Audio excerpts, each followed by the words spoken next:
आज जायला परमिशन नाही. हे बघा साहेब, या घरची मालकीण असते ना, ते माझं बहीण असतंय सक्का. माहित आहे. बाहेर काढा यांना, बाहेर काढा. हा, सोडा वा. अहो, काय आमच्या बहिणीचं घर असतंय. तू कवा आला?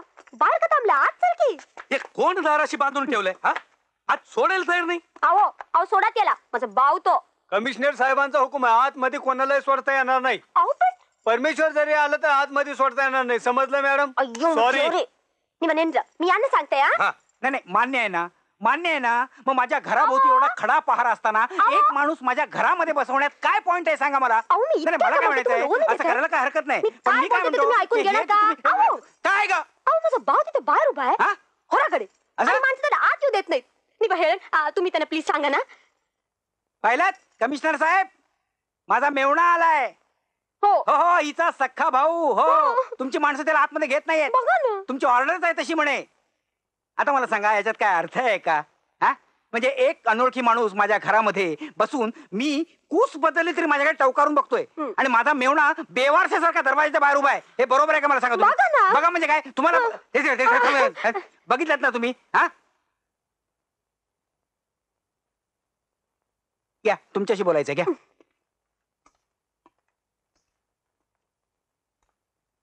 नमस्कार साहेब, मी 1:45 बोलतोय. ठीक आहे साहेब, मी बाहेर थांबतो. बरं साहेब. ते ताईचा भाव आहे, खात्री आहे? त्याच्या जन्माचा दाखला मी बघितलेला नाही, पण ही मला सांगते तसं. बघा तरी कसं बोलतोय ते. अहो माझा सख्खा भाऊ असतंय ते. ठीक आहे. कुठल्या प्रदर्शनातून आणलंय काय कळत नाही. माझ्या भावाला नाही, याला सोडा त्यांना.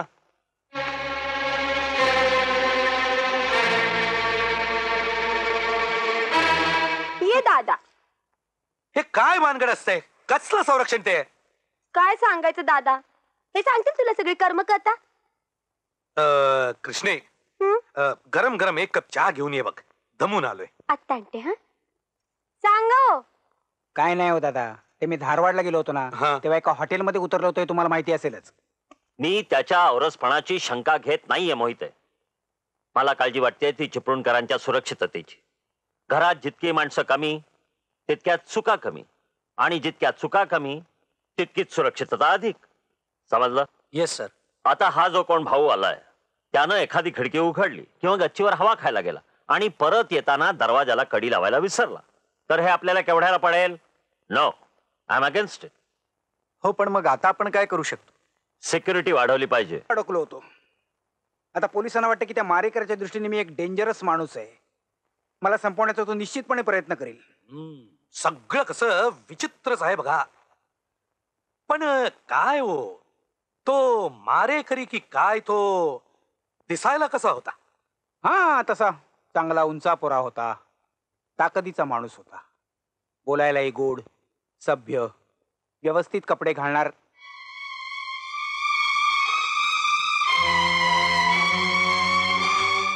तुमच्यात आणि त्याच्यात खूप साम्य आहे. म्हणजे हा तुमचा चष्मा काढून टाकला, केसाचं वळण बदललं, आणि तुम्हाला जर एखादा कोट घातला तर तुम्ही टिंगल करता की काय तुम्ही आमची? दादा ते नेहमी अशी तट्टा करतोय बघ. हो, या बघलू. पण चेहरा असा करतोय की वाटतंय ना. फोन घे पहिल्यांदा. बघते बघते, एक मिनिट. हॅलो, संगीता कशी? बरी ना? हो, आता ना, एक मिनिट दे. आओ आओ, तुमचा फोन. फोन चहा? फोन घेतो ना. कोणाचा आहे ग? अविनाश, यांचा मित्र. हॅलो, अविनाश. कृष्णा, कप खाली ठेव. अनिलचं कप ते. मग ते ये नाही तू. मग काय झालं दादा, माझं नवरा येतो. Krishna please please. कृष्णा, तुम्हाला बाबडा म्हण, अंधश्रद्धाळू म्हण, काय पण म्हण, पण एकदा एखाद्यानं घेतलेला घास किंवा घोट त्याच्या स्फुटात गेला पाहिजे बघ.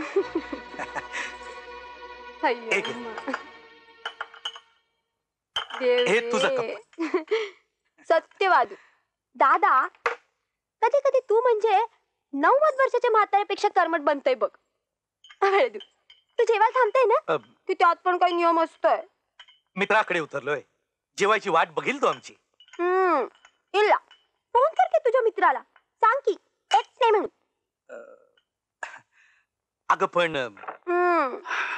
अहो बघा ना, काय? जेवायला थांबत नाही म्हणतो. तुम्हीच सांगा ना. सांगायचं काय त्यात? घरचाच माणूस आहे, जेवून जाणारे मी गृहीत धरलंच होतं. मी विचारलं सुद्धा नाही त्यांना. बर बाबा. एनी सांगितलं ऐकलं ना? जा ना, फोन कर ना तुझ्या मित्राला. करतो बाबा, करतो. करायलाच पाहिजे, बहिणीने सांगितलंय. अविनाश भाऊजी काय म्हणत होत? काय नाही का, त्याला त्याच्या फाईल्स हव्या होत्या. मला वाटतं त्याच्या फाईल शोधायला सुरुवात करावी हेच बरं.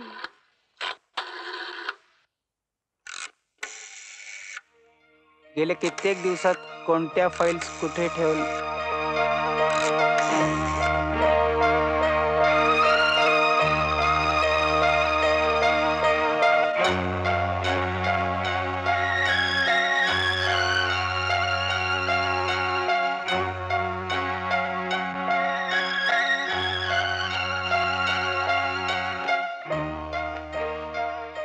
हॅलो. हा हर्षद, अरे मी जेवायला येत नाही तुझ्याकडं. हा हो, माझ्या बहिणीकडे थांबलोय बघ मी जेवायला. हा नाही, पुन्हा कधी आलो की भेटीन बघ. अरे आता जेवून तुझ्याकडे यायचं म्हणजे उशीरच काय होईल. झालं? खूप यार. दिवसांनी आलोय. आपण वर बेडरूम मध्ये जाऊन विचार विनिमय करूया का? हो. अय्यो. अहो तुम्हाला ती फाईल शोधायचं ना, शोधा की. मग आपण दोघं मिळून वर जाऊन शोधूया ना. काय झालं हसायला? तुम्हाला काही लॉस बिस की नाही हो? का? जवळ ताता आहे, तो काय म्हणेल? अवर येणं तिलिकंडानं जरा विचार करा. एवढंच ना. ए! हा चहा गार ढोण झालेला आहे आणि वरती साय पण जमलेली आहे. असला चहा मला आवडत नाही. एक काम कर, दुसरा चहा तयार कर आणि वरती बेडरूम मध्ये मला आणून दे. मी तिकडे फाईल शोधत बसलेलो आहे. वर यायला कारण दिलं की नाही?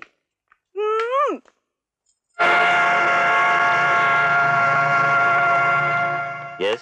सर, आम्ही चिपळूणकरांच्या फोनवरून एक विचित्रच कॉल ऐकला. आम्ही तो रेकॉर्डही केलाय. फोन बाहेर ना आला होता की केला होता? केला होता. मला वाटतं मिसेस चिपळूणकरांचा भाऊ बोलत असावा, कारण आवाज ओळखीचा वाटला नाही. गंमत म्हणजे सर, तो फोन रॉंग नंबर असावा, कारण पलीकडच्या माणसानं त्याला रॉंग नंबर आहे असं सांगितलं तरी सुद्धा हा गृहस्थ न ऐकल्यासारखं करून बोलतच राहिला. त्यानं खरोखरच ऐकलं नसेल. तेही आपण समजू शकतो सर, पण पलीकडच्या माणसानं फोन ठेवून दिला तरी सुद्धा हा गृहस्थ बोलतच राहिला. आणि बोलत काय होता तर रात्री उशीर होईल, जेवायला वाट पाहू नको, असंच काहीतरी. होय सी. सर, हा कसला खेळ समजायचा आपण? हा खेळ नाही, ही खेळी आहे मोहिते, खेळी. आत्ता नक्की काय ते सांगता येत नाही, पण कुठेतरी काहीतरी चुकतंय. कुठे काय? तुम्ही असं करा, तुम्ही ते रेकॉर्डिंग घेऊन या. सुरुवातीपासून मला ते ऐकायचंय. Yes sir. वा, किती दिवसांनी आज घरचं पोट भर जेवलंय बघा. चन्नागित्तू, थँक्यू. पण दादा, मी तुम्हाला रिलॅक्स व्हायला नाही देणार. म्हणजे हो, माझं एक काम कराल? शुअर. काय, मी गेले कित्येक दिवस सारखा टेन्शन खाली आहे हो. सावध राहून राहून पण कंटाळा आलाय. आजची रात्र मी वरच्या बेडरूम मध्ये जाऊन बिनधास्त झोपावं म्हणतोय. झोपा की. मग तुम्ही हॉलमध्ये झोपाल प्लीज? नाही म्हणजे तुम्हाला सोफ्यावर झोपावं लागेल म्हणून मी म्हणतोय. चालेल की. अय्यम्मा, अहो पण. नाहीतर नको नको, तुमच्या बहिणीला नाही आवडलं, नको. इला इला, तसं नाही. नाही नाही नाही, अहो झोपतो की मी. अगं प्रिया, हॉलमध्ये कोणीतरी सावध आणि दणदणीत माणूस असलं तरच मला बिंदास झोप लागेल ना. तुम्ही काय काळजी करू नका बघा, बिन घोर घोरत पडा. प्रिया पण खाली गेस्ट रूम मध्येच असणार. पाय दुखावला ना तिचा घोट्याजवळ. जिना चढायचं उगाच रिस्क नाही घेता येणार तिला. आणखी दुखवायचं नाही तर, नाही काय ग? अंद्रे, तुम्ही एकटंच वरच्या बेडरूम मध्ये झोपणार का? आज काय पहिल्यांदा झोपतोय काय? चला.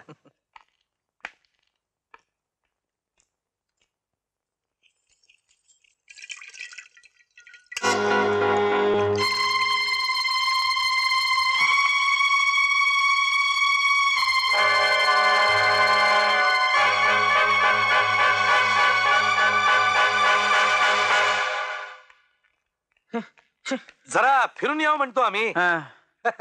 रात्री फिरण्याची वाईट सवय जात नाही बघा. हा, तब्येतीला बरं असतं ते. तर पण तुम्ही सगळं आमच्यासाठी थांबून सोडू नका बघा. हा. येऊन पसरतोय बघा आम्ही सोफ्यावर. बापूराव, हा आमचं पांघरून गिंगरून काढून ठेवा. बर बडीशेप. Wish you very good night दादा. Good night. हा. छे.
माझा सख्खा मेवणा माझ्या जीवावर उठला का?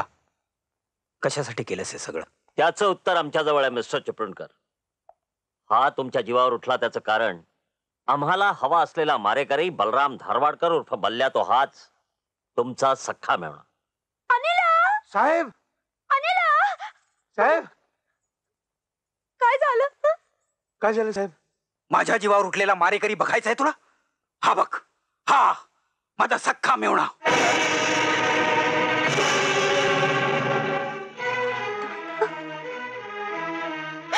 नाही नाही नाही, अहो काहीतरी गफलत होत आहे. काही गफलत नाही कृष्णे. मीच तो.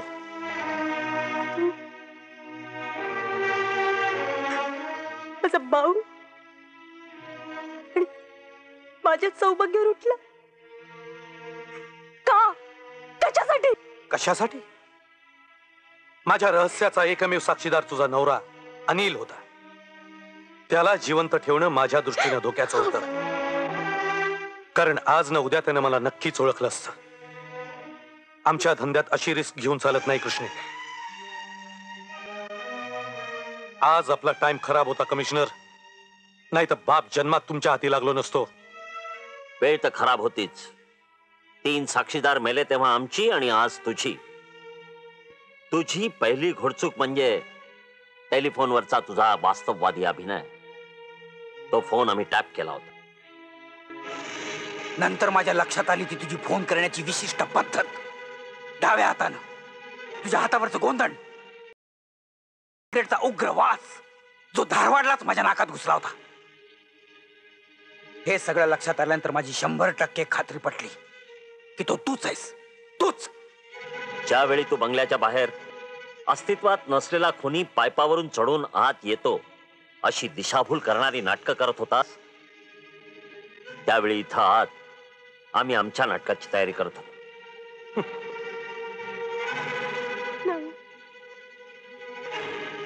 माझा अजूनही विश्वास बसत नाही. तू असं का केलं दादा? अरे तुला काय कमी होतं म्हणून तू हा मार्ग पत्करला? हा मार्ग मी स्वखुशीनं पत्करला नाही कृष्णे. आपल्या आई बाबा वारल्यानंतर अण्णांनी आपल्या दोघांच्याही आयुष्याला चांगली सुरुवात करून दिली. माझा धंदाही चांगला चालला होता.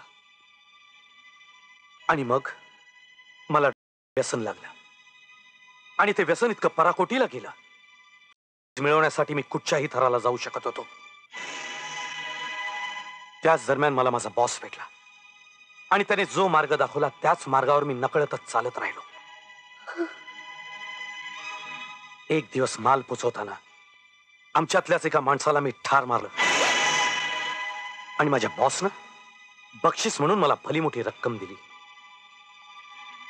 बस माझी लाईन मला खुली झाली.